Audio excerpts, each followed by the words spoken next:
मैं दिल्ली में कई सहयोगी, सीनियर सहयोगी से पूछता भी था और सुनता भी था कि श्री माता जी किसी की बाधा कर रही थी, वो बहुत बुरी बाधा थी और श्री माता जी को ही काफ़ी, माता जी ने ले ली बाधा, अब निकलने में दिक्कत हो रही है, तो श्री माता जी ने अपनी फोटो रखवाई है सामने और वर्क हो रहा है। तो मैं बहुत हैरान होता था कि श्री माता जी अपनी फोटो रखवा रही, तो मुझे समझ में नहीं आया। उसके बाद मैं देखता था पब्लिक प्रोग्राम जब श्री माता जी करती थी कॉन्स्टिट्यूशन हॉल में 88, 89, तो श्री माता जी साक्षात ऐसे माइक पे खड़े होकर बात कर रही हैं, पर उनकी फोटो बिल्कुल ऐसे लगी होती थी। फिर मुझे समझ में नहीं आता था कि श्री माता जी साक्षात हैं। अब मैं साक्षात यहाँ हूँ और मेरी फोटो भी आप रखेंगे तो मेरे को, मैं यंग डॉक्टर था 28-29 साल का, मुझे समझ में ही नहीं आता था।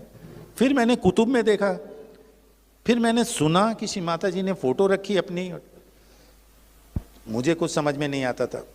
बहुत दिन तक मैं समझा नहीं। कुछ दिन पहले मैंने एक लेक्चर सुना, कुछ दिन पहले, 35 साल पहले, 35 साल बाद, उसमें श्री माता जी कह रही हैं, अब बात कोरिलेट करिए फोटो से, कि जब मैंने सहज योग का काम शुरू किया तो मुझे ये समझ में मुश्किल हो रहा था समझना कि मैं सारी दुनिया में कैसे जाऊं और इन पर्सन सबको मैं साक्षात्कार दूं। तब मेरी नज़र में मेरी एक फ़ोटो पड़ी थी सामने, वो मेरी नज़र में आई। मैंने देखा मेरी फ़ोटो से चैतन्य आ रहा है। मैंने एक और करीब लाके देखा तो उसमें अच्छा खासा चैतन्य आ रहा था। तब श्री माता जी ने इस चीज़ को देखा और उन्होंने ये कहा कि भाई मेरी फ़ोटो अब आप लोगों को दे दीजिए और उनसे कहिए उसके आगे मेडिटेट करें, क्योंकि मेरी फ़ोटो में, उन्होंने ये लेक्चर में बताया श्री माता जी कि ये पहली बार है कि किसी अवतार का लाइव फोटो खींचा गया है ह्यूमैनिटी में।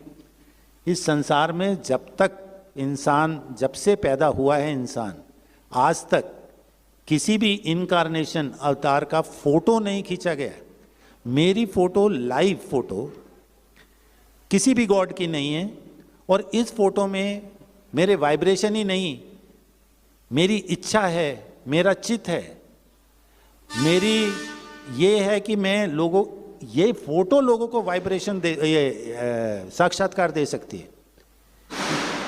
इस फोटो में 5 एलिमेंट है, इसमें लाइट है, इसमें अर्थ है, इसमें 5 एलिमेंट है। और ये फोटो सिर्फ फोटो नहीं है, इसमें से मतलब एक जागृत